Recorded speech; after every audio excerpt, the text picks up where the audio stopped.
নমস্কার বন্ধুরা, আপনারা সবাই দেখছেন সরকারি সংবাদ ইউটিউব চ্যানেল।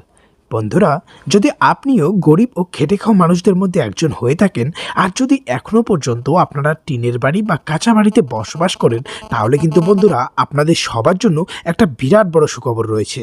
হ্যাঁ বন্ধুরা, তো ভিডিওটাকে কিন্তু একদম ধৈর্য ধরে শেষ পর্যন্ত দেখবেন। তার কারণ বন্ধুরা, এবার কিন্তু গরিব ও খেটে খাওয়া মানুষদের ব্যাংকের অ্যাকাউন্টে ঘর বানানোর জন্য 1,49,000 টাকা পাঠানো হচ্ছে রাজ্য সরকারের তরফ থেকে। আপনারা হয়তো অনেকেই প্রধানমন্ত্রী আবাস যোজনার কথা শুনেছেন, কিন্তু এবারের ঘরটা কিন্তু আপনাদের মমতা সরকারের তরফ থেকে দেওয়া হবে। আর এই কথাটা কিন্তু ভোটের আগে মমতা বন্দ্যোপাধ্যায় বিভিন্ন মিটিং মিছিলে পরিষ্কার করে জানিয়ে দিয়েছিলেন। আর যেমনটা আপনারা ভালোভাবেই জানেন যে আবারও মুখ্যমন্ত্রী হওয়ার পর থেকেই কিন্তু মমতা সরকার গরিবদের জন্য একের পর এক নতুন নতুন প্রকল্প চালু করেই চলেছে। সেটা লক্ষ্মীর ভাণ্ডারে বলুন, তরুণের স্বপ্ন, হাসির আলো, কন্যাশ্রী, যুবশ্রী, রূপশ্রী, জয় জোহার, জয় বাংলা, এমন কিন্তু অনেক প্রকল্প তিনি ইতিমধ্যেই শুরু করেছেন। আর ঠিক সেইভাবে কিন্তু তিনি এবারে আবাস যোজনা শুরু করলেন, যেটাতে আবেদন করলে কিন্তু প্রত্যেকেই 1,49,000 টাকা করে দেওয়া হবে ঘর বানানোর জন্য। তো বন্ধুরা দেখুন, এই বিষয়ে এখানে হেডলাইনে বড় বড় করে বলা হয়েছে, সারা রাজ্য জুড়ে চালু হলো আবাস প্লাস যোজনা। আবেদন করলেই ঘর বানানোর জন্য 1,49,000 টাকা পাবেন।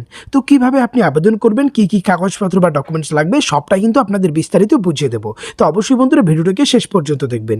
এর সাথে বন্ধুরা, যদি আপনারাও আপনাদের ঘর বাড়ি বানানোর জন্য এই 1,49,000 টাকা সরাসরি আপনাদের ব্যাংক অ্যাকাউন্টে পেতে চান, তাহলে তো প্রথমে ভিডিওটিকে একটা লাইক করে দেবেন। এর সঙ্গে লাল রঙের সাবস্ক্রাইব বাটনে ক্লিক করে পাশের বেল নোটিফিকেশনটা অল করে দেবেন। তো এখানে দেখুন প্রথমেই লেখা রয়েছে যে আবাস প্লাস যোজনাতে কত টাকা করে দেওয়া হবে।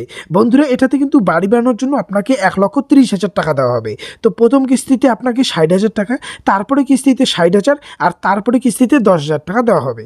তবে কিন্তু আপনারা আরও 19,000 টাকা পাবেন যদি আপনার নতুন জব কার্ডের লিস্টে আপনার নাম থাকে, তাহলে কিন্তু এই টাকাটার সঙ্গে আপনারা আরও 19,000 টাকা পাবেন, অর্থাৎ মোট 1,49,000 টাকা হবে। এবারে বন্ধুরা কথা হচ্ছে, আবেদন করতে গেলে কী কী ডকুমেন্টস লাগবে। বন্ধুরা, এটার জন্য আপনার আধার কার্ড থাকতে হবে, ভোটার কার্ড, ব্যাঙ্ক অ্যাকাউন্টের জেরক্স কপি, আর পাসপোর্ট সাইজের ছবি লাগবে 4 কপি। এবারে কথা হচ্ছে কীভাবে আবেদন করবেন।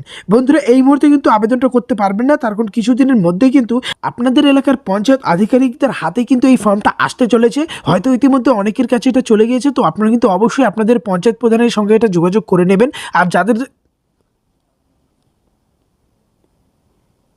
আর যদি না পেয়ে থাকেন তাহলে চিন্তার কোনো দরকার নেই, এটার অনলাইন আবেদন প্রক্রিয়া এখনো শুরু হয়নি, তবে অফলাইন মারফত কিছুদিনের মধ্যে সমস্ত পঞ্চায়েতের কাছে নতুন ফর্মটা যেতে চলেছে। তো সেখান থেকে আপনারাও নিতে পারবেন।